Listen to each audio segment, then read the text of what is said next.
Bonsoir à tous. Et Bonsoir. merci encore pour l'invitation. Je n'ai que j'ai eu le tien plutôt que j'ai la chance de connaître lors de son passage au CIF et j'étais personnellement honoré quand elle m'a proposé d'animer cette conférence.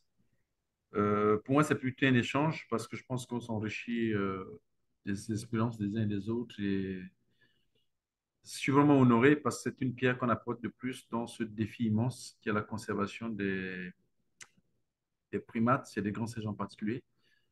D'autant plus que pour moi qui suis conservateur convaincu de première heure, c'est un défi majeur. Et donc pour ce soir, je vais vous entretenir pendant le temps qui m'est imparti sur l'intérêt de l'approche intégrative One Health en primatologie. Autrement dit, en quoi est-ce que la conservation, en quoi est-ce que tous les travaux en primatologie doivent intégrer désormais l'approche One Health. Donc One Health qui veut dire santé unique. Euh, donc je vais commencer par me présenter, du moins pourquoi la primatologie. Donc avant peut-être de répondre à cette question, donc je suis Barthélemy Gwango, comme j'ai présenté, vétérinaire à la base. Je pense que j'ai resté vétérinaire dans l'âme.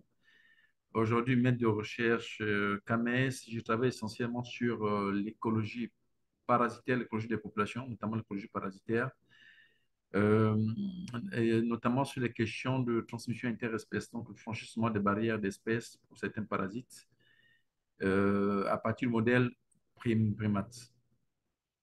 Euh, donc, je voulais peut-être, avant de commencer la présentation proprement dite, revenir un peu pourquoi la primatologie, pourquoi est-ce que je me suis intéressé à la primatologie. Pourquoi est-ce que aujourd'hui, je me retrouve à évoquer des questions de la primatologie? Il faut dire que j'ai eu un peu, je sais pas, cette chance, malchance, entre guillemets, d'avoir été accueilli au CIF dans le début de mes études universitaires. Donc, j'étais jeune étudiant à Dakar, en deuxième année vétérinaire. Et j'ai la particularité de faire mes études secondaires au Gabon, au CIF, à Franceville, donc la ville dans laquelle est situé le CIF. Et donc, je côtoyais déjà en fait, du moins ceux qui travaillaient au centre de primatologie à l'époque. Et je travaillais à la pharmacie pendant les vacances et du temps libre. Et donc, j'ai une amie qui habitait le CIF et qui m'a fait connaître du monde au CIF. Et donc, depuis l'en fait, j'ai constaté que finalement, à l'époque, la primatologie n'était faite, du moins le centre de primatologie n'était géré que par des Occidentaux.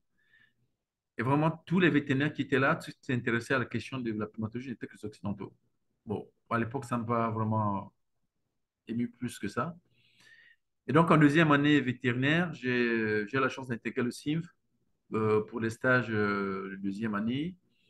Et puis, de fil à aiguille, j'ai intégré le centre de primatologie pour des stages à mi-parcours avant la thèse vétérinaire. Et puis, en 2007, je suis devenu vétérinaire. Et donc, en faisant mes premiers pas dans le monde du travail, mais, comme je te sens de primatologie, j'ai constaté que tout ce qui menait des programmes sur la primatologie était essentiellement des Occidentaux. Et, et on se trouvait, lorsque quelqu'un avait fini son contrat, lorsqu'il partait, tout ce qu'il avait commencé s'arrêtait parce qu'il n'était plus là et que donc celui qui venait avec un nouveau programme. Et vraiment, j'ai commencé à me demander, mais pourquoi est-ce que finalement il y avait que les Occidentaux qui menaient? Et puis ça, c'est encore même jusqu'à présent. Les ONG qui mènent la conservation de notre environnement sont essentiellement des ONG étrangères. Vous avez WWF, WCS, enfin, j'y rien contre. Et vraiment, ça comme ça à trottiner dans ma tête. Et donc, avec les amis, petit à petit, on a fini par mettre en place cette ONG que vous voyez à l'affiche, Save Gabon's Prime Mat, qui est quasiment la première ONG gabonaise à s'intéresser aux questions de conservation et des primates de manière précise. Donc, c'est vraiment ce questionnement-là, en fait, cet intérêt de s'approprier, entre guillemets, les questions de conservation par le national qui m'ont mené vraiment à approfondir vraiment mon investissement dans les questions de la primatologie et à créer cette ONG qu'on appelle Save Gabon Primate, dont j'en parlerai tout à l'heure, et dont les actions sont axées sur la récupération des orphelins primates et la réinsertion dans les milieux naturels. Juste peut-être avant de de parler de primates approfondis, je vais fixer un certain contexte. Euh, c'est que depuis certaines années, tout le monde le dit, c'est connu de tous, mais peut-être c'est un peu moins vendu, c'est qu'on a une perte considérable de biodiversité. Une perte considérable de biodiversité en moins de 50 ans. Si on se tient au rapport WWF de 2022, on a perdu près de 69-70% de la biodiversité. On s'en rend pas compte tous les jours parce que quand tu dis biodiversité, ça part de l'insecte jusqu'aux grands mammifères. Mais dans certaines régions du globe, il y a vraiment une perte considérable des espèces fauniques.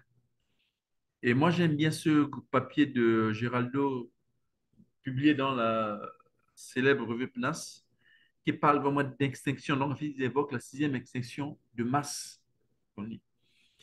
Et dans cette extinction, c'est dans cette perte de biodiversité qui touche les mammifères de façon globale, les primates ne sont pas exclus.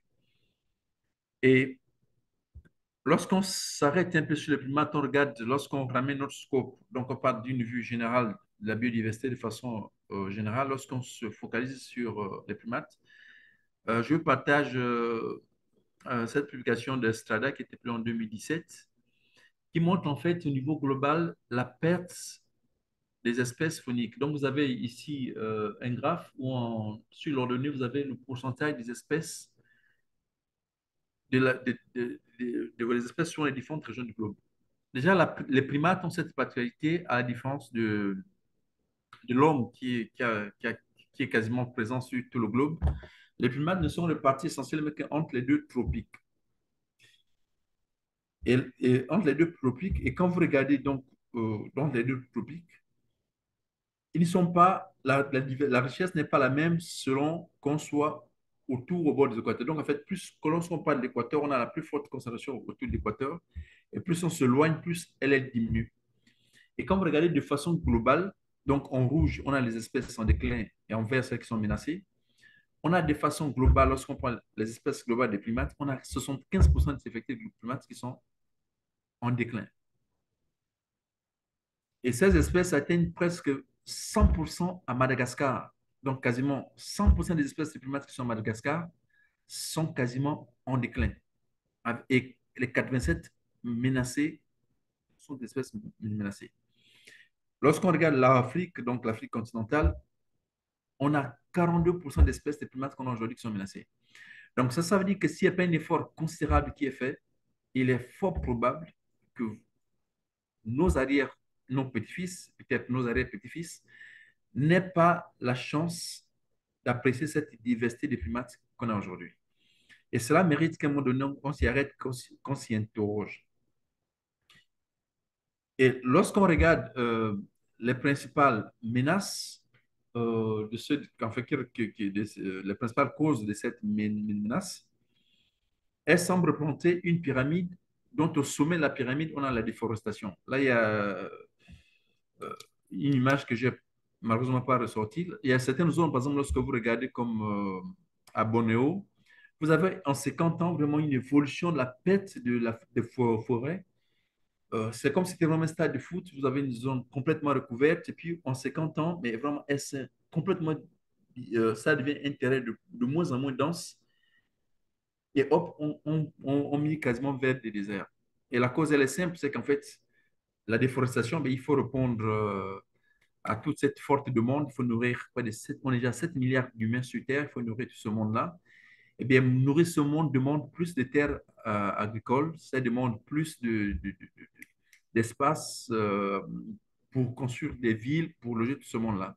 Et donc, ça se fait au détriment des forêts qui, malheureusement, sont des zones qui hébergent des primates.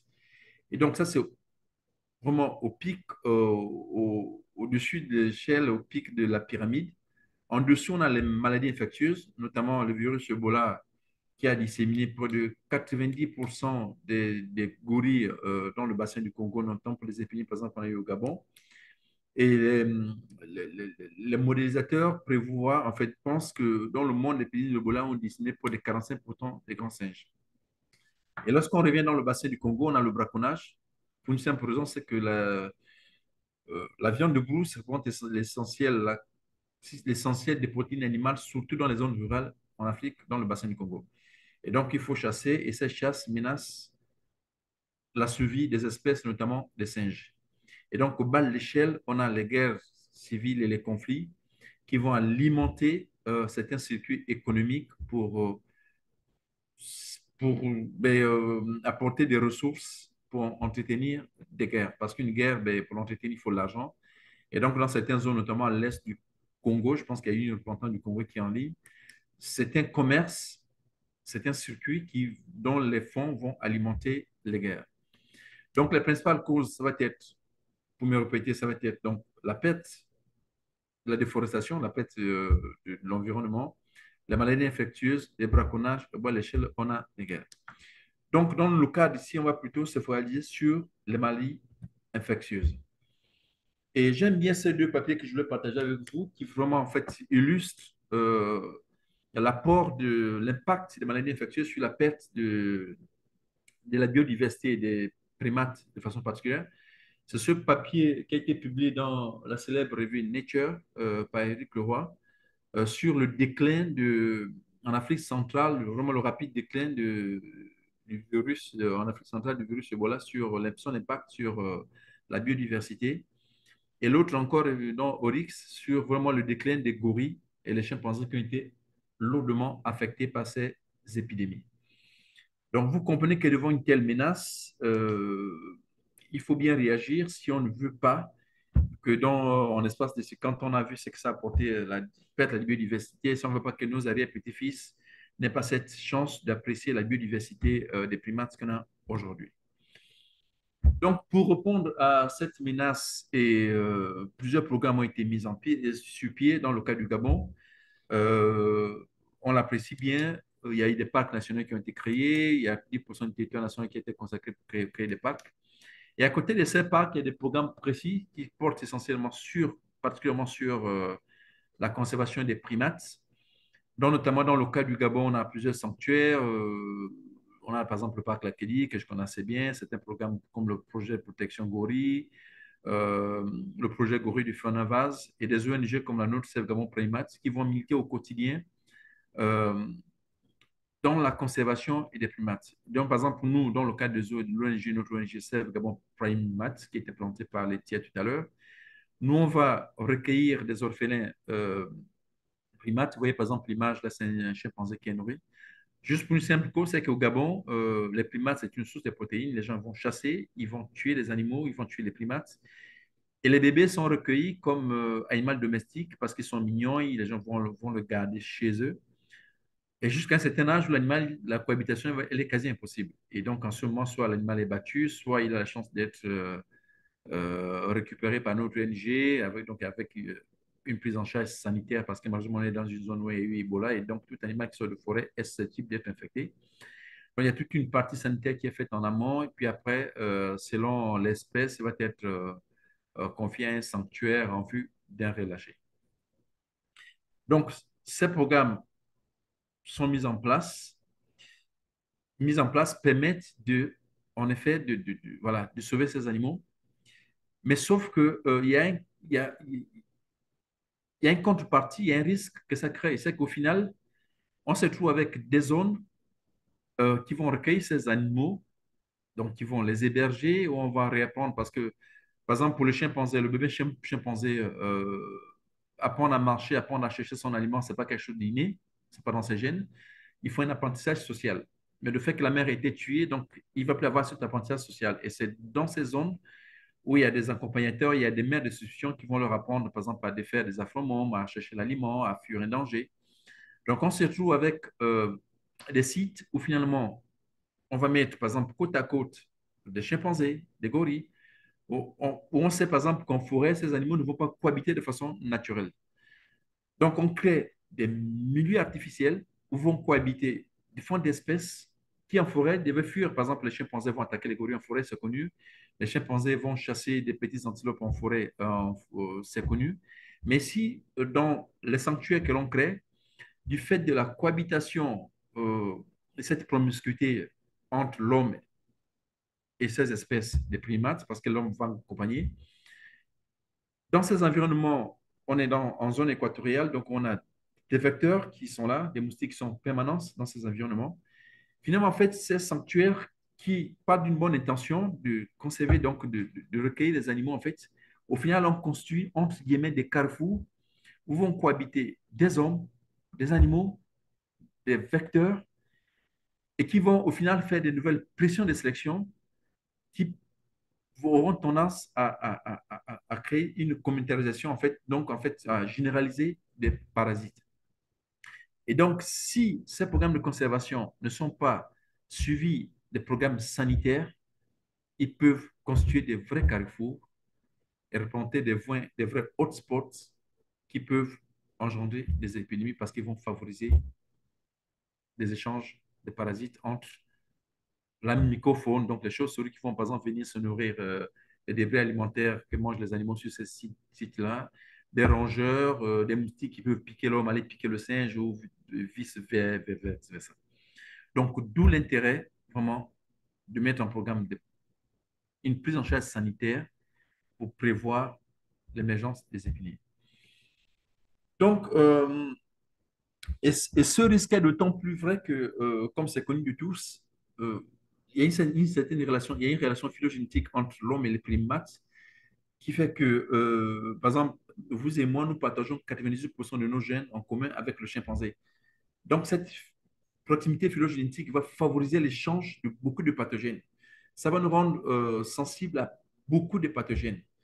Et donc, cette proximité, si vous mettez en contact l'homme, le primate, ben, cette proximité elle va favoriser l'échange de plusieurs pathogènes.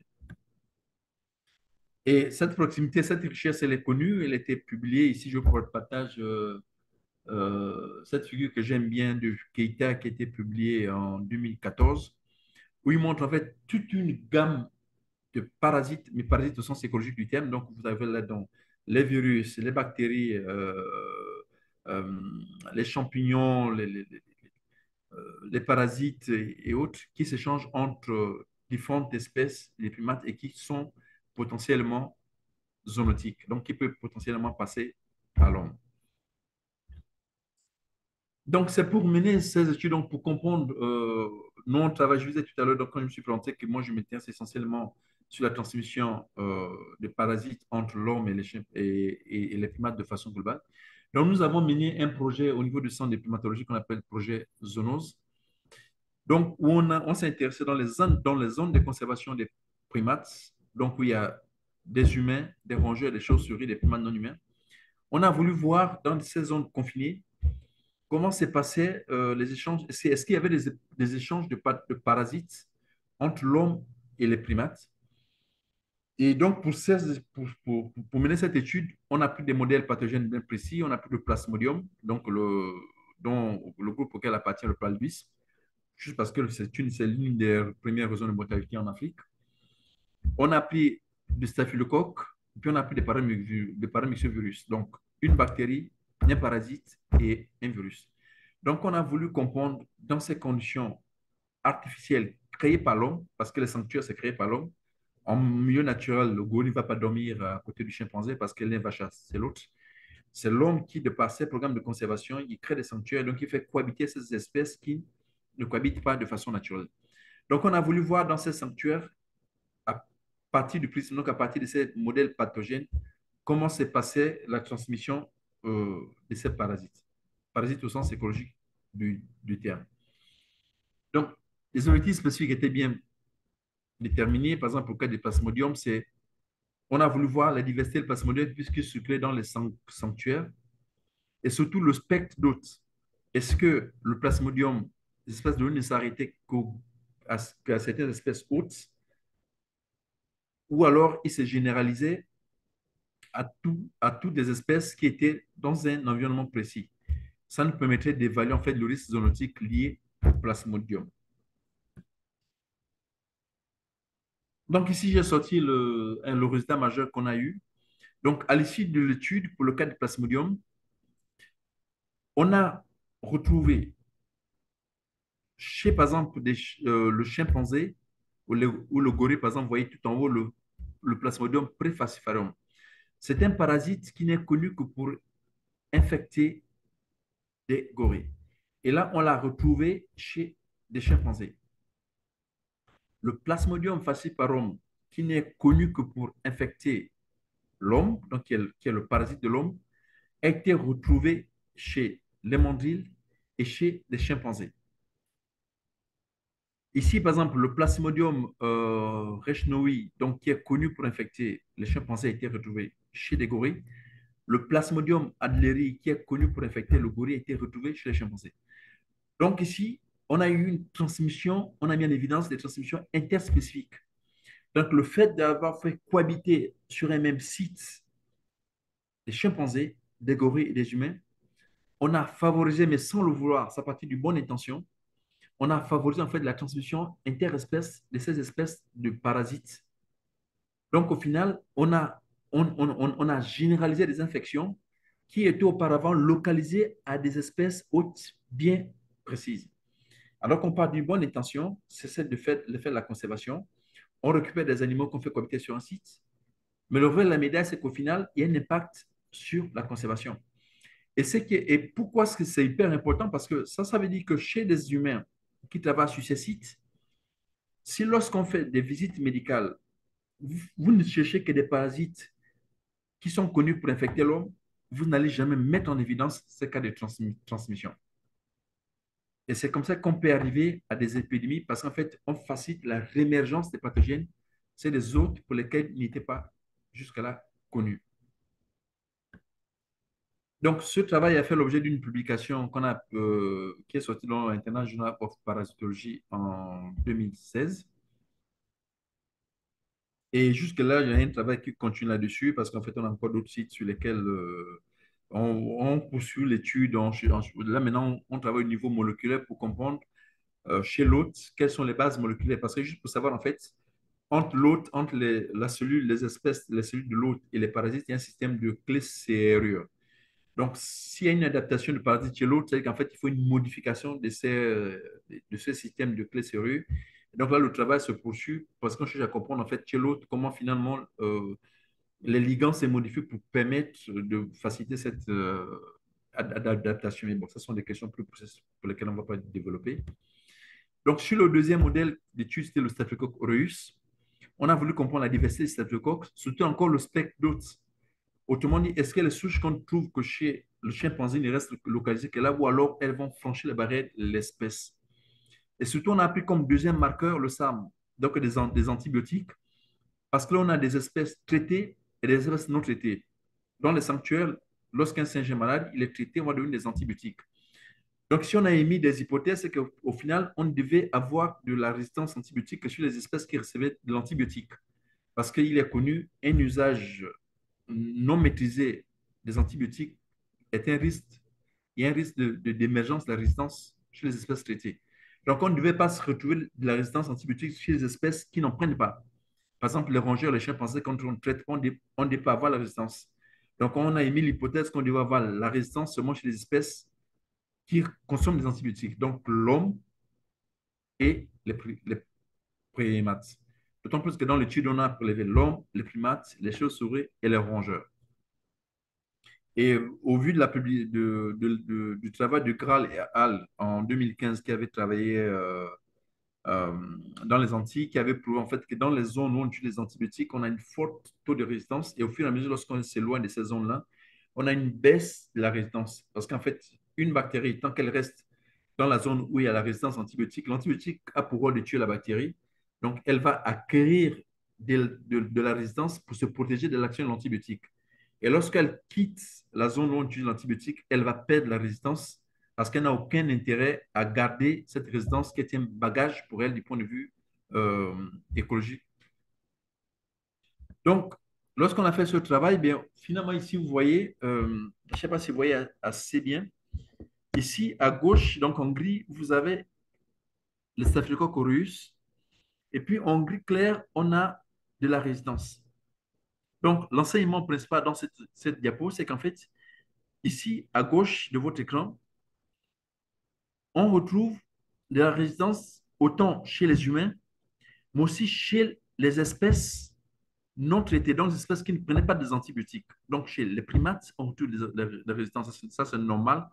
Mais pire, chez les rongeurs qu'on a capturés sur les sites où on observe les antibiotiques, donc qui viennent manger les débris alimentaires qu'on donnait aux chiens, aux primates, on a trouvé la résistance antibiotique chez ces rongeurs-là, et mieux chez les chauves-souris qui viennent également se nourrir des débris alimentaires des rongeurs.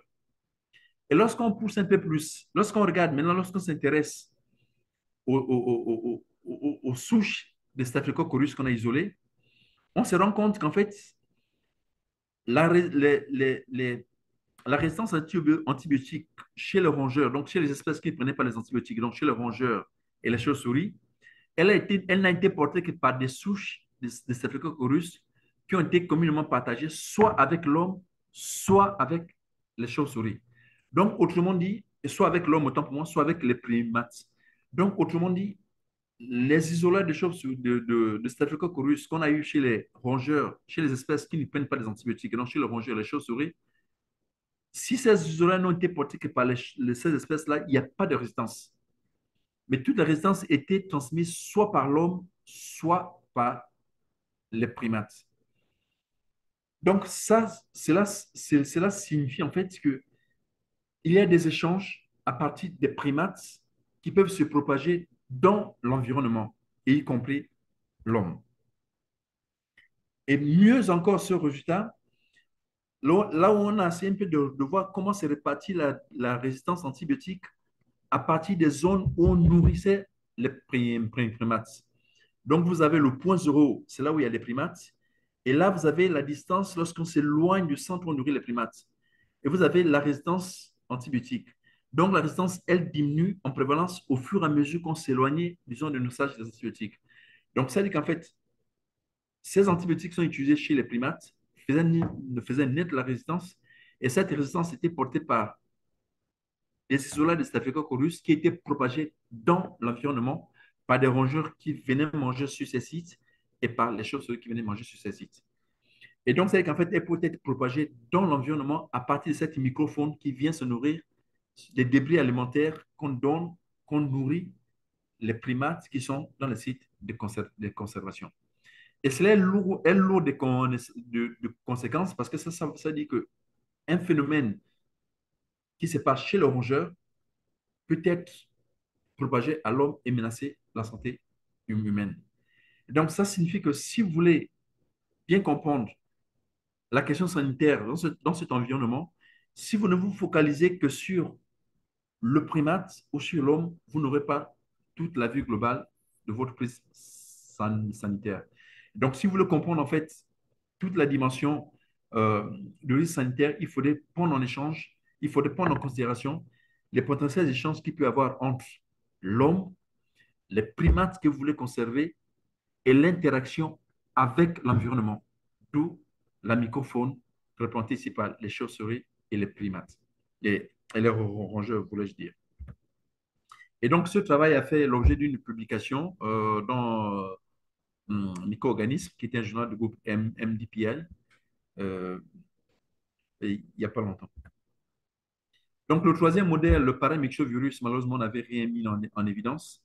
Mais nous pensons fortement que cela peut s'expliquer par le fait que les virus, de façon générale, en fait, ils ont un passage fugace dans le sang, parce qu'on travaille à partir des côtes du sang, et que généralement, ils vont se localiser dans les organes. Et comme on travaille à partir du sang, donc on pense probablement que si on avait travaillé sur la sérologie, on aurait certainement eu des témoins d'infection. Mais comme on a voulu isoler les virus directement, on n'a pas pu mettre en évidence des virus dans ce travail.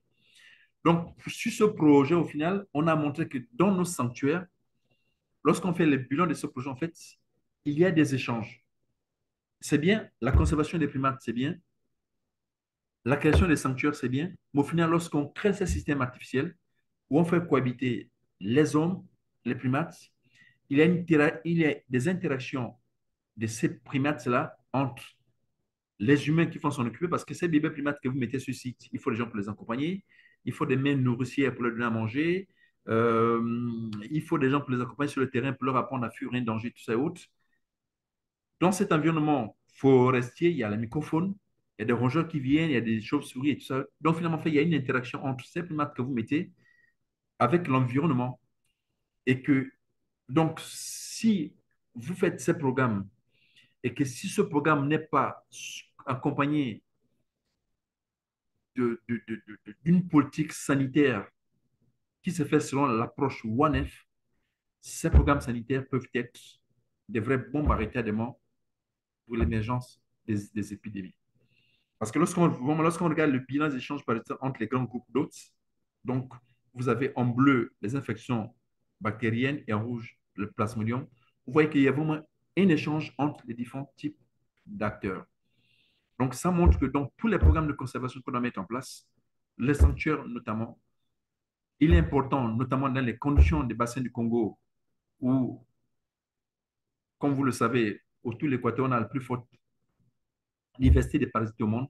Si on n'a pas des programmes sanitaires qui intègrent, qui se font selon l'approche One F, vous pouvez avoir des conséquences considérables sur l'aspect santé. Donc, ça, c'était le projet Zoonose. Je voulais également vous entretenir sur un autre aspect, ce sont les infections parasitaires. Au niveau du centre d'éplumatologie, nous on fait régulièrement des bilans de santé des animaux qui sont hébergés, également dans les sanctuaires avec lesquels nous on travaille, notamment le projet Gori et donc tous les autres sanctuaires dont je citais tout à l'heure.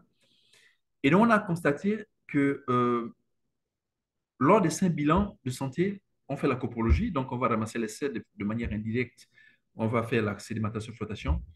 On a constaté en fait qu'il y a beaucoup de parasites qui sont potentiellement zoonotiques. Et donc, il y a certains parasites qui ne sont pas régulièrement décrits chez les hommes, qu'on a mis en évidence chez les primates, mais qui peuvent infecter des humains. Et c'est important parce que si vous n'intégrez pas cette dimension, là encore, lorsqu'on suit la population humaine, vous pouvez passer à côté du diagnostic chez l'homme et avoir des conséquences importantes. Donc, là, par exemple, au niveau du centre, on a eu un chimpanzé Kabila, 19 ans, qui vit dans un groupe. Et puis en 2019, on a commencé à faire des pertes de poids considérable. Donc, on a fait l'analyse corporelle, comme on fait classiquement. On est tombé sur des œufs de Strong. Donc, le Strong, c'est ce groupe des parasites auquel appartient aux œufs phagostomons. Et puis, à la palpation, il plantait vraiment des nodules à l'abdomen. Donc, on a fait l'échographie, on a vu des grosses nodules, on a tiré, il y a du pus. Et puis, bon, on a essayé un peu de traiter des parasites classiquement, donc même des parasites qu'on donne chez l'homme, l'albendazole. Et là, hop, ça n'allait pas, perte de poids et tout ça autres. Et puis, comme ça revenait, que malgré les traitements qu'on mettait, les dépositants classiques, il n'y a pas d'amélioration, on s'est dit, on va faire l'exploration chirurgicale. C'est l'avantage d'être vétérinaire de base. Et donc, on a fait l'exploration. Donc, examen classique, analyse hémato, biochimie, pour être sûr que l'individu peut supporter l'opération. Et là, on a fait l'extraction des kystes. Et là, vous avez ici, par exemple, donc là, c'est au bloc qu'on extrait. Donc là, vous avez ici, par exemple, des parasites qui vont se loger sur l'intestin de l'individu et créer des kystes. Et c'est vicieux parce que le parasite, en fait, il va grossir. C'est comme une sorte d'abcès. Ça peut atteindre la taille vraiment d'une grosse orange. Et lorsqu'il grossit, il atteint un certain niveau où, en fait, le kyste va se rompre. Et donc, le pus va être déversé dans l'abdomen de l'individu. Et ça peut engendrer une septicémie et mort. Et ici, c'est important, et je reviens encore là-dessus, de l'intérêt de l'approche One F dans le programme de conservation, parce que si vous avez, par exemple, votre bonhomme qui travaille dans les parcs ou dans les sanctuaires, qui va commencer à se plaindre de mal de ventre, si vous vous arrêtez aux examens classiques qui se font dans le cas de la santé humaine, vous le faites de parasites sur sa haute, vous allez passer à côté de l'infection parce que vous n'allez pas traiter la personne. D'autant plus qu'en fait, ici, il s'agit d'une infection d'un parasite qui va s'enquister et qui fait que le produit que vous donnez, en fait, ne touche pas le parasite.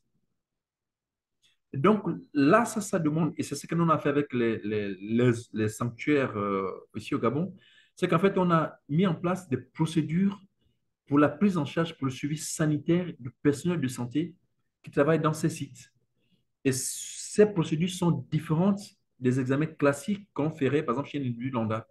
Juste parce que les gens qui travaillent dans ces sites ne sont pas soumis au même risque infectieux que l'individu lambda de la population générale. Donc, dans ces programmes-là, il faut prendre en compte cette spécificité. Et vous voyez que dans le cas de Camida, on l'a traité, on a donné les départements classiques, mais on n'a pas pu régler le problème parce que le parasite s'était enquisté. Et donc, si vous vous limitez aux prises en charge classiques, vous passez à côté. Et l'œsophagosome, par exemple, c'est bien connu en Afrique de l'Ouest, où ça vraiment, surtout au Ghana et au nord du Togo, il y a eu beaucoup de cas qui ont été rapportés. Et généralement, c'est la force chirurgicale qui permet de traiter l'infection. Donc, vous comprenez que dans vos sanctuaires, dans vos programmes de conservation, si vous n'intégrez pas cette dimension sanitaire, dans des cas comme ça, vous pouvez arriver au pire au niveau de votre personnel de santé. Donc, ce travail a également été publié dans un journal dans le groupe INAWA sur la prise en charge sanitaire de cet individu. Et donc, il s'agit ici d'une infection qui est potentiellement zoonotique et qui est connue pour infecter l'homme et qui malheureusement ne se fait pas de façon, dont le diagnostic ne se fait pas de façon systématique lorsque vous allez faire votre visite médicale. Donc, d'où l'importance dans les programmes de conservation, dans les programmes de santé, d'avoir des procédures de prise en charge sanitaire adaptées aux risques infectieux que représentent les primates. Donc, pareil, nous, on a fait un travail toujours au niveau du centre de pathologie sur le coronavirus, qui a défrayé la chronique il y a pas quelques années, qui a quasiment changé notre façon de vivre, si je peux me permettre.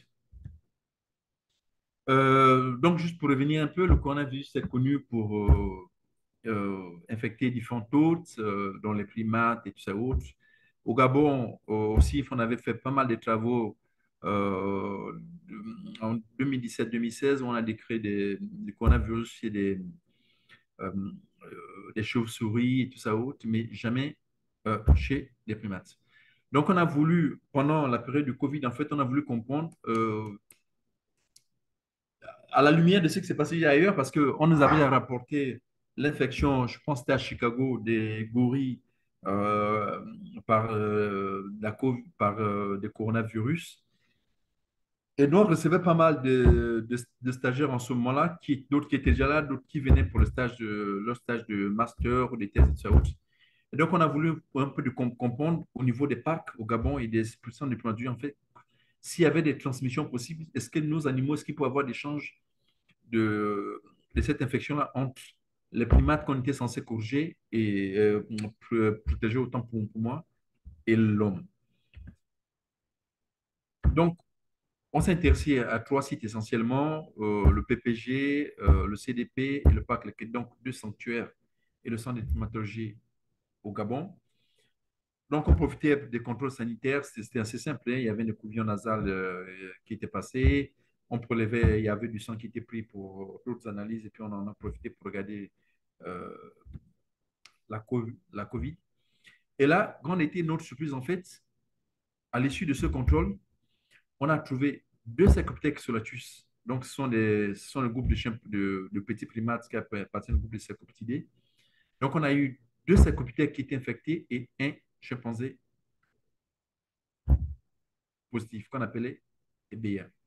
Donc, lorsqu'on a fait un peu la phylogénie, la souche qu'on a isolée ici, en fait, s'apparentait à 99% avec un bêta-coronavirus qu'on avait isolé chez des chauves-souris.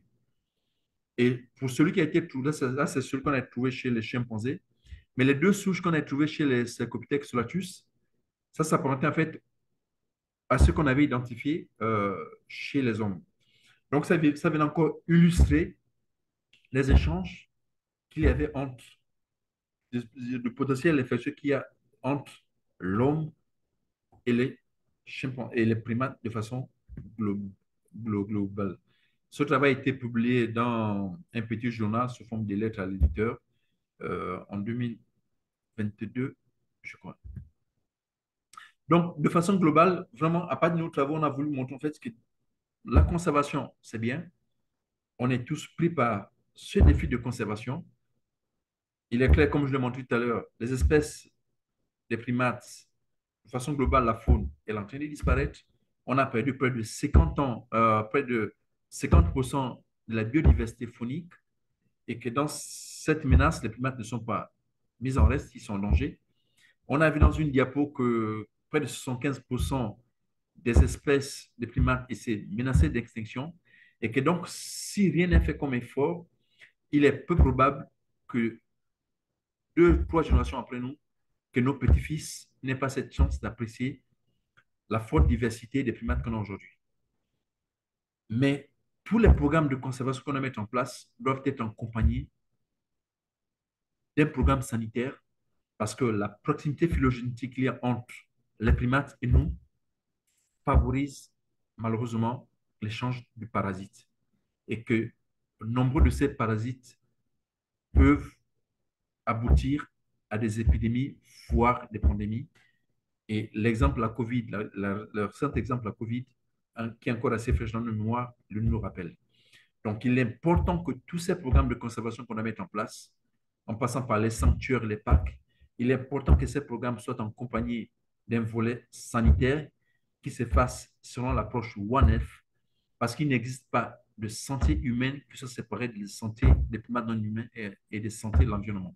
Il existe une seule santé et que donc tous ces programmes de santé doivent être faits de façon globale pour que nous puissions faire de façon responsable et sécurisée la conservation des primates. Donc, merci pour cet échange, merci pour votre attention et je reste disposé pour des questions et des échanges afin que nous enrichissions mutuellement. Merci, Gina. Une question que je vais adresser à notre intervenant. Vous avez mentionné que vous avez trouvé Plasmodium falciparum chez certains chimpanzés. J'aimerais savoir, est-ce que ces chimpanzés-là développent le paludisme? C'est-à-dire, est-ce qu'ils ont tous les symptômes? Est-ce qu'ils développent des fièvres? Est-ce que euh, cet agent-là les rend malades, en fait, de quelque manière que ce soit le parasite? Est-ce qu'il rend les chimpanzés malades? Euh, c'est assez difficile à répondre parce que la notion de maladie, elle est relative. Si c'est la notion au sens où on l'entend, c'est-à-dire qu'en fait, expression clinique, variation des paramètres physiologiques et tout ça autre, dans le cas du chimpanzé, on n'a pas eu de symptômes. On n'a pas de symptômes. Mais par contre, on a eu, je ne l'ai peut-être pas planté, on a eu un mandril qui a été infecté par un autre type de plasmodium, chez qui on a eu une phase clinique. Donc avec de la fièvre, perte de l'appétit, perte de mobilité et tout ça autre. Donc, partant de ce principe, pour le cas du chimpanzé, et là encore, on a eu la chance parce que ce chimpanzé était hébergé, il était en quarantaine au CINF, donc on a pu le suivre. Mais là, par contre, pour le chimpanzé, parfois, ça peut être un animal qui vit en semi-liberté déjà, donc il y a son espace qui vit dans le forêt. Donc, ça va être difficile de le suivre. Mais là, c'est sur le plan clinique au sens où on l'attend. Or, mais parfois, l'impact d'un parasite, d'un pathogène sur un organisme, il ne se limite pas parfois, il ne se limite pas seulement à la partie visible. Parfois, la partie visible n'est que euh, l'aspect, enfin, parfois, le côté clinique n'est que la partie visible de l'iceberg. Il peut avoir aussi l'impact sur d'autres paramètres, notamment par exemple les traits d'histoire de vie. Votre parasite peut faire par exemple que l'individu, que sa capacité à se reproduire soit mise en jeu. Ça peut par exemple avoir un impact sur la survie, sur l'espérance de vie de l'individu. En fait, il y a d'autres paramètres qui peuvent être touchés, qui peuvent avoir, autres que l'aspect clinique proprement dit. Donc, l'impact, si c'est l'aspect clinique, non sur le chimpanzé, on ne l'a pas observé. On l'a observé par contre sur un mandril. Oui, on a eu un mandril qui a développé une clinique analogue au cas de l'homme. Mais moi, je dirais plutôt qu'il faut parler de l'impact qui est beaucoup plus large que le côté clinique. Ça peut impacter même sur la survie des espèces, sur la capacité de l'individu à se reproduire. Voilà, c'est plutôt cet impact qu'il faut considérer.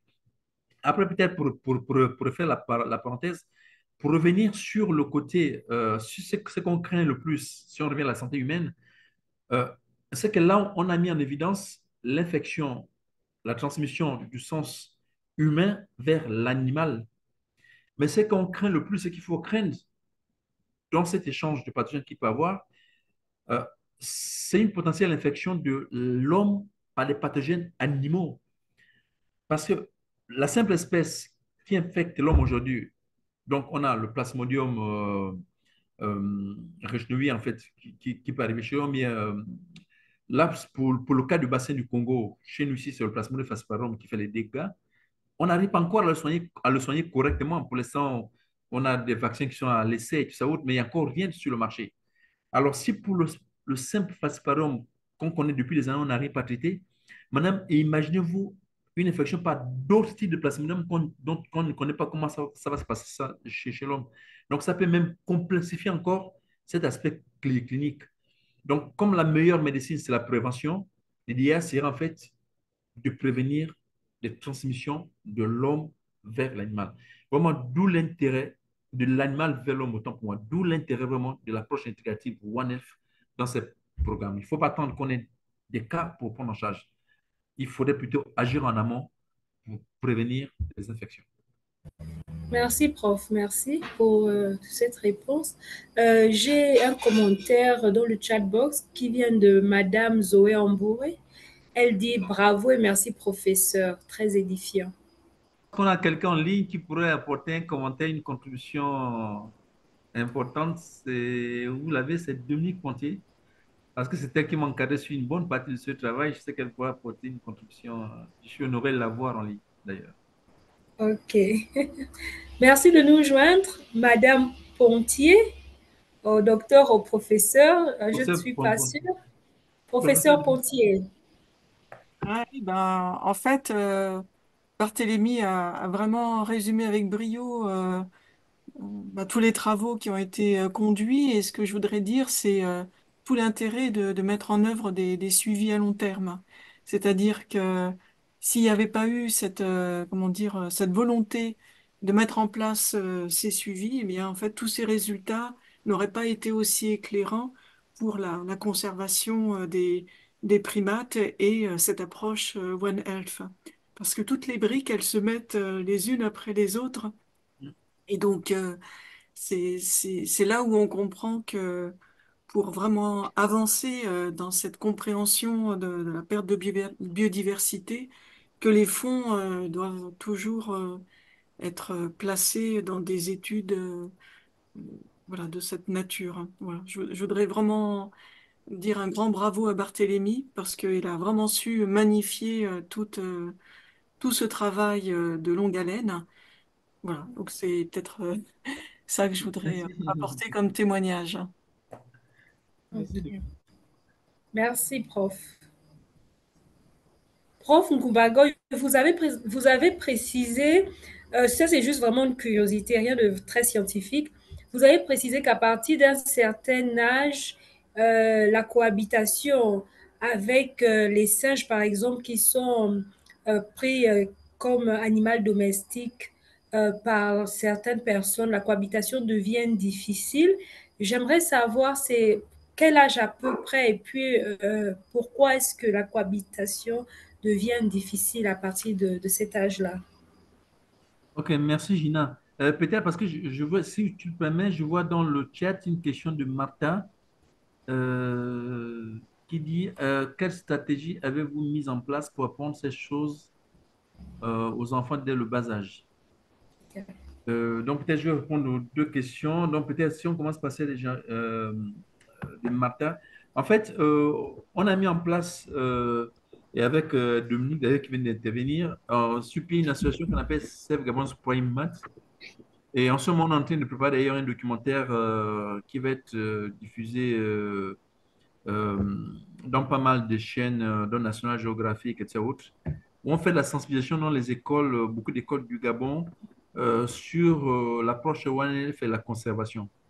Et vraiment, on arrive, on a pu vulgariser vraiment ces choses avec des illustrations sur l'exemple de tous les jours.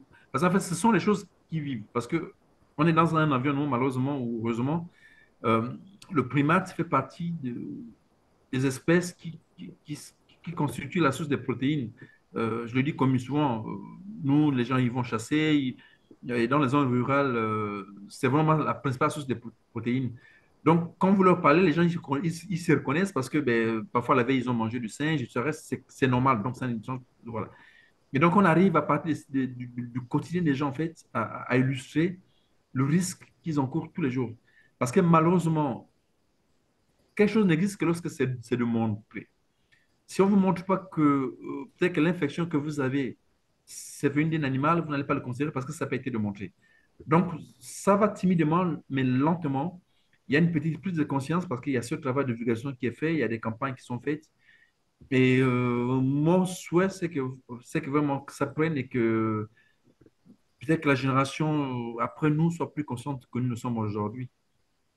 Donc, oui, il y a ce travail qui s'est fait. Vous pouvez visiter la page de notre association. Vous tapez sur Google votre moteur de recherche Save Gabon Prime Math et vous allez avoir plus d'informations sur ce que l'on fait.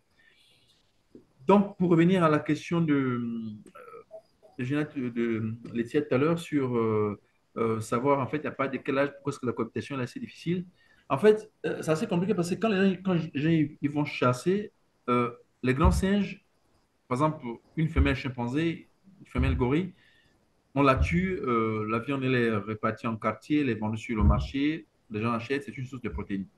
Mais le petit, il est tellement mignon, généralement sexy, que on a du mal à le tuer. Les gens, le chasseur, il va le prendre, il va le ramener à la maison et il est gardé comme animal domestique. Ça marche assez bien. Tant qu'il est petit, par exemple, pour le chimpanzé, en dessus de. Tant que les canines ne sont pas encore bien sortis et qu'il a encore des dents de lait, la cohabitation elle est assez facile. On la prend, voilà, parce qu'il est encore assez docile. Mais quand il atteint la maturité physiologique, donc qui est de 3-4 ans chez la femelle mandrille, 7-8 ans chez le mâle mandrille, chez le chimpanzé, ça va intervenir un peu plus tard, autour de 8-9 ans. Là, l'individu a besoin de s'affirmer socialement. Et là, ça devient difficile. En plus, physiquement, il devient imposant parce que les hormones ont fait leur travail, les muscles sont développés, et puis il a besoin de s'imposer, d'avoir son territoire. Et là, ça devient menaçant. Donc là, il y a deux hypothèses. Soit il le tue, ou alors, si on a la chance que le voisin, par exemple, passe un coup de fil à la situation, là, nous, on va le récupérer. Et donc, la première chose qu'on a à faire souvent, c'est d'abord cette prise en charge sanitaire. Je ne l'ai aussi pas développé parce que c'est un travail qui n'a pas encore été publié. Le papier est en rédaction. On a par exemple eu un cas d'une dame qui cohabitait avec un chimpanzé, un bébé chimpanzé.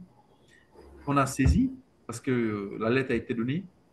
Et lorsqu'on a fait le bilan de santé, l'individu avait l'hépatite. Le chimpanzé était porteur de l'hépatite.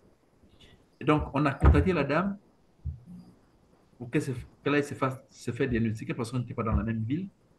Et quand elle s'est fait diagnostiquer, elle était porteuse de l'hépatite. Donc, en fait, c'est elle qui l'avait et qui l'a filé au chimpanzé qu'elle portait. Là encore, ça a été un cas de transmission de l'homme vers l'animal parce que la transmission est peut-être zoanthropo ou bien anthropozone. Donc, ça peut partir de l'homme à l'animal, de l'animal à l'homme. Mais ça aurait pu être dans le sens de l'animal à l'homme. Et aujourd'hui, elle prend un traitement et l'animal est sous traitement à vie. Donc, l'animal qui n'a commis le seul péché qui est d'avoir cohabité avec un humain qui s'est retrouvé dans une situation qui n'aurait pas dû se retrouver parce qu'il est fait pour vivre en forêt, pas dans un foyer. Et là, malheureusement, là, on est tombé sur l'hépatite, mais ça aurait pu être un parasite qui a un potentiel épidémique assez élevé, par exemple sur Ebola, sur Marbourg. Et là, on était en plein centre de Libreville, la capitale du Gabon, donc les conséquences auraient pu être néfastes, par exemple, si ici, il s'agissait d'Ebola. Donc, la cohabitation, pour revenir à ta question, la cohabitation, elle est simple tant que l'individu est petit, mais quand il commence à s'affirmer socialement, elle devient assez difficile parce que l'individu devient difficile à, à manipuler. Merci, merci pour cette précision vraiment très intéressante. Il y a Prof Pontier qui veut prendre la parole. Je vais lui donner la parole et puis on a une question dans le chat box et Madame Zoé Ambour qui a la main levée depuis un temps. Madame Zoé, ne baissez pas votre main. Je vous donne la parole tout à l'heure après Prof Pontier. À vous la parole, Prof. Non, non, prenez Madame Zoé parce qu'effectivement, elle a levé la main bien avant. Ok, ok. Donc, on va donner la parole à Madame Zoé Ambouret. Ok, bonjour tout le monde et merci pour cette magnifique présentation. Alors, je ne voudrais pas aller à reculons, vous retarder. J'ai pris en fait le Zoom en chemin, mais je voudrais, s'il vous plaît, professeur, si vous pouvez préciser en quoi consiste concrètement l'approche One Health dans le domaine de la primatologie, parce que j'ai des questions à poser, mais je veux me rassurer d'avoir bien compris la base en fait. Ok, d'accord. En fait, l'approche One Health, c'est cette considération, cette approche qui voudrait que la santé ne soit pas cloisonnée.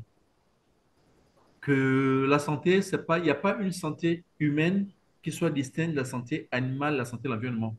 Qu'au final, en fait, la santé, elle est interconnectée. La santé humaine, elle est connectée à la santé de l'environnement, la santé euh, des animaux. Si vous êtes malade aujourd'hui, ça peut provenir de l'environnement, ça peut provenir des animaux, en fait. Et que donc, si on veut comprendre, par exemple, la maladie chez un individu, il faudrait intégrer dans votre analyse l'environnement dans lequel l'individu vit et toutes les interactions que cet individu a avec son environnement. Donc, ça peut être les animaux, ça peut être les œufs usés, ça peut être des moustiques et tout ça qui tournent autour, en fait. Et donc, si vous ne vous centrez que sur l'humain, vous ne passez à côté. Et que donc, en fait, que désormais, la santé doit se voir au sens global. Donc, si vous considérez un malade et que vous voulez comprendre ce qui se passe, il faudrait intégrer la composante environnementale et la composante animale dans la santé. Donc, en fait, la santé n'est plus quelque chose de résumé. Donc, on ne peut plus parler de la santé humaine qui soit séparée de la santé, l'environnement, la santé. En fait, c'est un tout, c'est un concept global qu'il faudrait intégrer désormais. Parce D'accord, qu'avant, quand on parle de la santé, on parle de la santé animale qui était séparée de la santé, l'environnement qui était séparé de la santé des humains. d'accord. Mais alors, comment justement le CIEM s'organise-t-il justement pour intégrer cette dimension One Health dans ses programmes de recherche d'une manière générale, peut-être pas seulement sur les primates, mais d'une manière générale. En fait, comment est-ce que vous travaillez avec les autres unités de recherche, en fait? Quel lien vous faites par rapport à tout ça? En fait, ce qu'on fait désormais, c'est que lorsqu'on veut faire un programme quelque part, lorsqu'on veut mener une étude quelque part, on ne se limite plus à l'objet de l'étude. Une simple Mhm, raison, un exemple assez simple. Par exemple, en ce moment, on a un projet dans les forêts communautaires au nord-est du Gabon, mhm, À Makatmangoy, où on veut, par exemple, comprendre dans cet environnement-là, donc les gens qui font, on s'intéresse essentiellement sur des populations qui font l'exploitation de l'or. mhm, Et nous, on veut suivre certains pathogènes dans cette population-là. Donc, les gens qui travaillent de l'or, qui vivent en forêt, qui travaillent, qui font l'exploitation aurifère. Mais si on veut comprendre, en fait, l'existence de certains pathogènes dans cette population, il faudrait qu'on intègre l'environnement dans lequel ils vivent. Et il mhm, faudrait qu'on mhm. intègre, en fait, les espèces phoniques avec lesquelles ils interagissent. Si on veut, par exemple, comprendre l'existence des parasites chez ces personnes, si on veut comprendre d'où ça vient, il faudrait qu'on prenne en compte les animaux avec lesquels ils agissent, ils interviennent, ils échangent. Il Ouais. faut qu'on comprenne, en fait, il faut qu'on étudie aussi les vecteurs qui peuvent piquer les gens qui travaillent, qui vivent dans ces environnements-là. C'est Mhm, lorsqu'on aurait compris, en fait, les vecteurs qui peuvent piquer ces personnes-là qu'on pourrait comprendre, en fait, en premier, comprendre l'existence des parasites chez ces personnes-là, parce que ces parasites au sens écologique du terme, donc pas seulement les ascaris et autres, ce n'est qu'en ce moment-là qu'on peut comprendre, en fait, pourquoi est-ce qu'on arrive à trouver les parasites chez ces personnes-là. Donc, pour le comprendre, il faudrait intégrer l'environnement dans lequel ils vivent, les espèces avec lesquelles ils interagissent. Si vous ne vous arrêtez qu'à l'homme, vous n'allez pas comprendre l'origine de cette infection-là.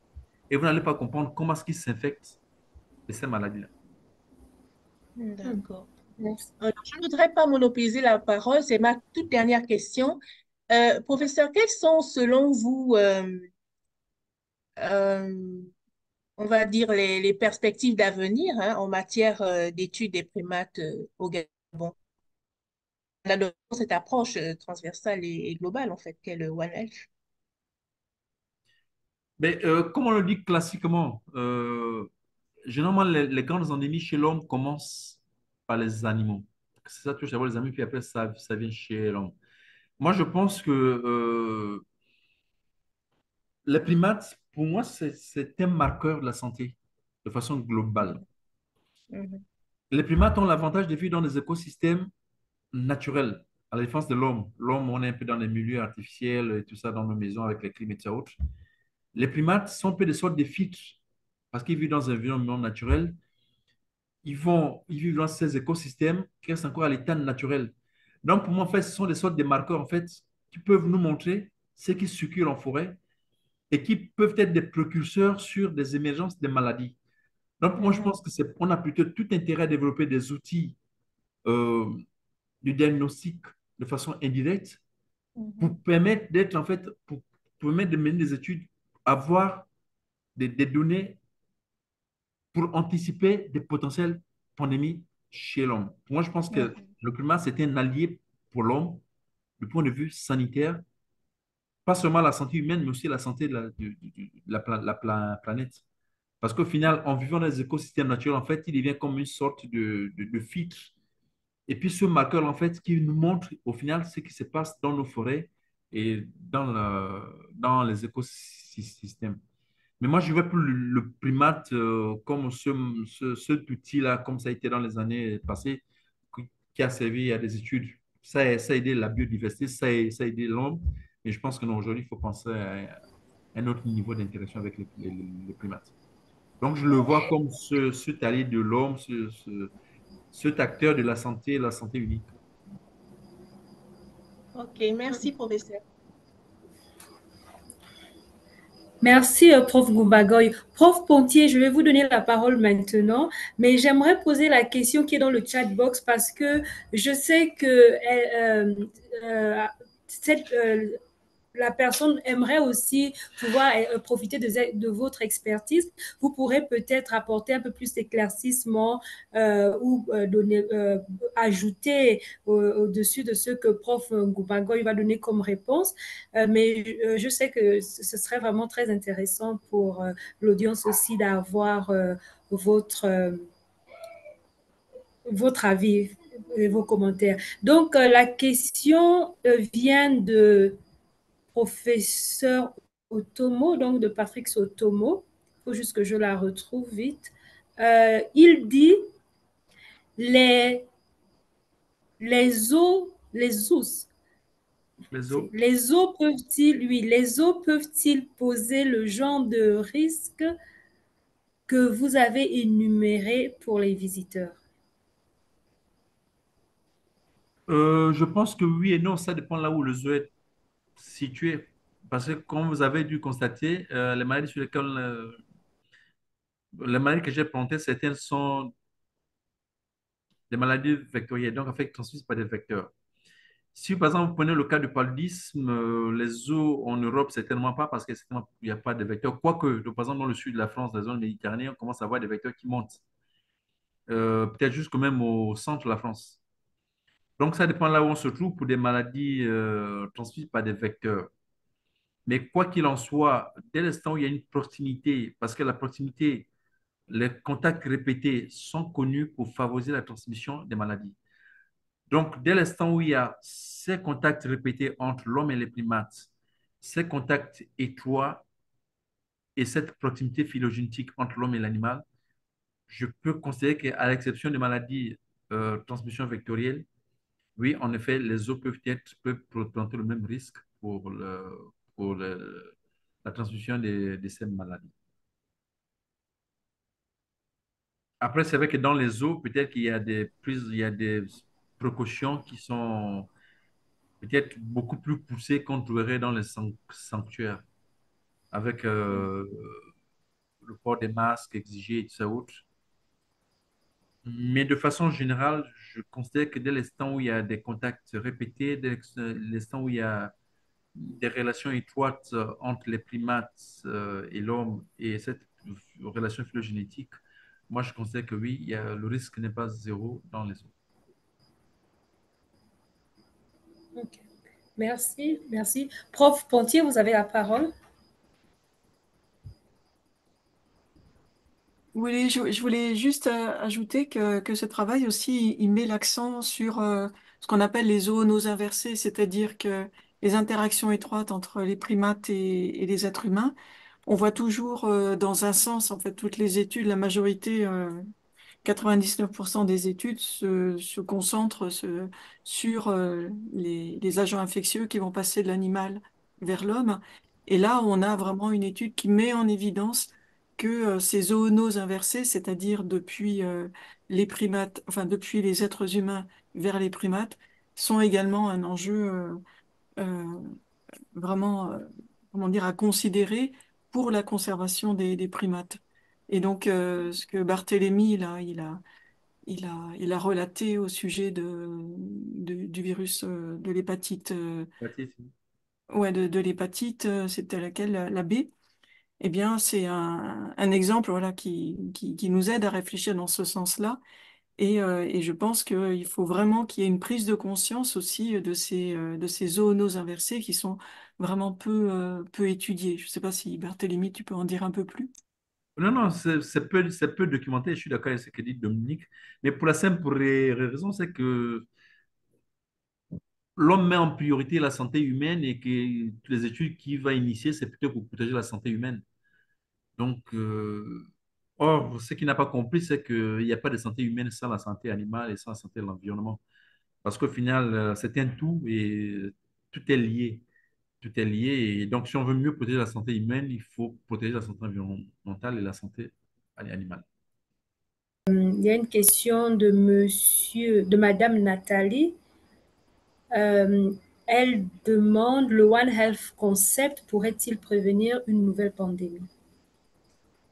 J'aurais tendance à répondre à l'affirmatif, du moins peut-être pas prévenir, mais contribuer à la prévention.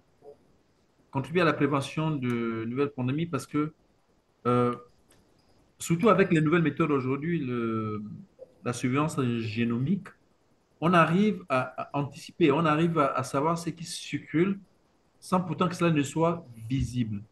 Parce que lorsqu'on est déjà à la phase de pandémie, c'est-à-dire qu'en fait, la maladie a déjà franchi la barrière et qu'elle est déjà essayée d'exprimer. Or, avec le système de surveillance, on peut mettre l'accent, par exemple, sur ce qui circule, mais de façon euh, silencieuse. Et donc, mettre un accent là-dessus. Et du coup, on peut anticiper avec euh, des campagnes de sensibilisation, etc. Et cela peut contribuer, en fait, à l'émergence d'une pandémie. Donc, j'aurais plutôt tendance à dire que l'approche One Health pourrait contribuer à la prévention des pandémies. Il y a une question de euh, Monsieur Michel Dikondo, qui dit la génomique aujourd'hui constitue un outil presque incontournable dans la surveillance d'agents pathogènes. Avez-vous en perspective de regarder les différents microbiotes des individus qui partagent les mêmes milieux que vous avez cités, mais aussi dans leur environnement commun? Je pense que c'est pas, je sais pas si c'est Dominique qui l'a évoqué tout à l'heure, c'est qu'en fait, beaucoup d'organes qui financent, malheureusement, n'ont pas toujours cette perception des choses. Je suis d'accord avec lui, c'est qu'aujourd'hui, la génomique, c'est un outil incontournable, et ça, je l'ai dit tout à l'heure dans ma réponse à la question précédente. La génomique, elle permet vraiment de voir ce qui circule de façon silencieuse et donc d'anticiper éventuellement sur l'expression, en fait, la survenue des épidémies. On a des projets en cours où on soumet à des grants parce qu'on a voilà, on a des projets dans des environnements, des forêts communautaires, etc. Et là, actuellement, on a des études avec le mec qui est là d'ailleurs, qui portent en effet sur ce qui consiste à faire de la génomique chez plusieurs d'autres qui interagissent avec l'homme. Oui, c'est juste que je suis d'accord sur cette place de la génomique, mais malheureusement, les bailleurs n'ont pas toujours cette compréhension des choses. On espère que ça va évoluer et que les résultats qu'on publie au fur et à mesure, l'évolution des thématiques, va rendre les décideurs, les bailleurs un peu moins rigoureux et plus moins coincés sur ces questions-là. Mais je suis d'accord avec lui que la génomique est un outil incontournable aujourd'hui dans la surveillance. Dans le chat box, il y a Madame Nathalie qui dit l'approche One Health peut permettre de réduire les menaces potentielles à l'interface entre les humains, les animaux et l'environnement, tout en protégeant la biodiversité, donc, si je comprends bien. Donc, elle aimerait savoir si elle... Oui, elle a résumé, effectivement. En s'intéressant à cette interaction entre ces trois composantes, donc humain, environnement et animaux, cette approche en elle présente en fait l'avantage comme je disais tout à l'heure, en fait, de s'intéresser à la question de façon globale, en fait, de ne pas avoir une vue sectorielle, en fait, mais plutôt une vue globale et de prendre en compte toutes les interactions entre ces trois composantes. Elle a en effet bien résumé cette interaction.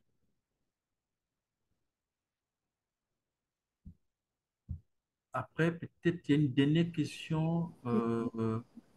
C'est Martha. Oui. Pouvez-vous dire quelque chose sur les primates et le sida? Euh, le sida, après, ça dépend de ce qu'elle appelle par sida. Il y a un sida connu chez les primates qu'on appelle le SIV. Sida, c'est VIH, juste le H pour humain et le S pour simien, donc singe. La différence du sida humain, c'est que chez le primate, il ne rend plus malade parce que l'hypothèse, c'est qu'en fait, il y a une coévolution entre ce virus et les singes sur des centaines d'années et qu'aujourd'hui, le virus, il est au stade d'équilibre endémique. Donc, les singes ne font plus de maladies vis-à-vis du sida, excepté les chimpanzés. Au niveau du signe, par exemple, on a des chimpanzés qui ont été infectés par le SIV, qui a développé un sida analogue au sida de l'homme. Mais la plupart des espèces de singes hébergent le SIV de façon asymptomatique. Asymptomatique du point de vue clinique, mais il peut avoir un impact sur d'autres facteurs autres que la clinique. Mais le sida des singes les rend plus malades. Et l'une des hypothèses, c'est qu'on pense en fait qu'au bout d'un certain nombre d'années, l'homme pourrait coévoluer avec le virus et qu'on pense qu'au bout d'un certain nombre d'années, il le rendra plus malade. Mais ça, ce sont des systèmes de modélisation qui peuvent dire au bout de combien d'années l'homme pourrait arriver à cohabiter avec le virus du sida. Pour l'instant, je n'ai pas de réponse à cette question. Ok. Merci. Et il y a Madame Martha qui dit qu'elle connaît un sanctuaire en RDC, précisément à Kinshasa, Lola Yabunobo. l'Olaya Bonobo. Et elle pense que vous devriez penser à collaborer avec eux sur ce J'ai visité ce concept. sanctuaire en 2013 à l'occasion d'un congrès. C'était la Société francophone de plantologie qui avait eu en Kinshasa en 2013, alors que j'étais en thèse. C'était, je pense, mon premier colloque d'ailleurs. J'ai pu mettre mon travail de thèse. Oui, pourquoi pas. Je connais pas mal de gens là-bas. Merci. Oui, je pense qu'on devait échanger. Ok. Merci bien, prof. On va prendre la toute dernière question. Monsieur Eban est là. Si vous pouvez ouvrir votre micro et poser votre question. Bonsoir à tous et désolé pour le retard. Vraiment, Barthélemy, c'est le taxi pour arriver à la maison. Désolé. Bon, sinon, du coup, j'ai dû rater ta présentation. Donc là, je vous prends vraiment de court. Sinon, j'ai bien aimé tes interventions lorsque tu parlais de santé de façon globale. Mais moi, je voudrais plutôt m'appesantir sur, puisque j'ai pas regardé ta présentation, sur comment est-ce que tu fais pour collecter les données sur le terrain, surtout quand il s'agit des primates sauvages. Comment est-ce que tu fais pour pouvoir collecter tes données, pour pouvoir faire comment on appelle ça, des analyses génomiques plus tard, pour déterminer quels sont les pathogènes qui circulent dans la faune sauvage. Donc, c'était ça un peu ma question, surtout en ce qui concerne les primates. Comme tu le sais, il y a beaucoup de critères éthiques qu'il faut respecter avant de pouvoir travailler sur les primates non humains. Ok, merci Gislain. En fait, à l'époque, quand on avait commencé ce programme, nous, surtout le projet Zonos, euh, on s'était accolé en fait aux contrôles sanitaires qui se font dans ces sanctuaires. Les sanctuaires en Afrique sont gérés par la PASA, donc Pan African Sanctuary, et qui exigent de ces sanctuaires en fait des contrôles sanitaires annuels pour la santé des primates. Et donc, c'est dans ce cadre-là qu'on avait récupéré des échantillons qui ont permis de faire ces analyses. Maintenant, il y a beaucoup d'outils qui ont été développés sur le diagnostic indirect. Et donc, là, en ce moment, par exemple, on a des programmes en cours dans les forêts communautaires de Makatamangoy, le parc La Lopé, où on peut, à partir des méthodes indirectes basées sur les crottes des selles, donc il n'y a pas de contact avec l'animal, on récupère des selles. Sur ces selles, on peut faire la CSS pour la spéciation, donc déterminer les espèces. Et on peut maintenant faire des méthodes immunologiques, en fait, pour chercher déjà, à partir du lumino, les pathogènes qui circulent. Donc, on va chercher des anticorps, en fait, dans les selles, pour identifier des pathogènes Mhm. qui circulent. Et une fois quand on connaît ces pathogènes qui circulent, on peut maintenant, à partir des méthodes moléculaires, viser ces pathogènes-là. Donc, ça permet de réduire D'accord. les coûts. Sinon c'est lourd, en fait, de tout passer comme ça à la génomique. Donc, on commence maintenant par l'immuno d'abord. Et lorsqu'on a la plupart de ces anticorps, après, on peut partir sur la biomole. Mhm. Et donc, ça permet de ne pas avoir des contacts directs avec les animaux et donc de se soustraire de ces exigences et éthiques. Ok, merci beaucoup, grand. Ah, Merci. mm. On peut échanger là-dessus si tu veux. Maintenant, ce sont des choses qu'on Ben peut ouais, faire. mais puisque tu ne veux plus communiquer, on va échanger comment? Tu sais qu'on est un grand projet à mener et puis si tu fais silence radio, c'est pas bien aussi. Ok, c'est noté. Ouais. Mais ce serait bien aussi Ok. que qu'on essaie de voir comment on peut collaborer pour voir ça au niveau de Mokalaba là-bas. Parce que, comme tu le sais, il y a déjà une plateforme qui est là-bas. Et ce serait intéressant qu'on fasse, comme tu dis, le contrôle annuel, le contrôle sanitaire annuel, vraiment à partir des crottes. Parce que ça, c'est ce que nous, on fait. Je pensais que vous aviez une nouvelle méthodologie que vous avez mis en place. Nous, on fait ça et on commence directement par des analyses biomoléculaires. On ne fait pas d'immuno. Donc, ce serait bien qu'on couple aussi avec l'immuno et biomoléculaire. Maintenant, Donc, ce serait intéressant qu'on discute ensemble de ça. si tu veux faire directement la biomolécule, en fait, tu peux t'intéresser aux piqûres volantes. Donc, en fait, ce sont les vecteurs. Tu captes les Ouais. vecteurs. Par exemple, tu viens dans les zones, quand vous suivez, vous voyez des nids, là où les primates, là où les gorilles ont dormi, en fait, les nids. Vous capturez, vous placez les pièges avec des pièges à carbone, là.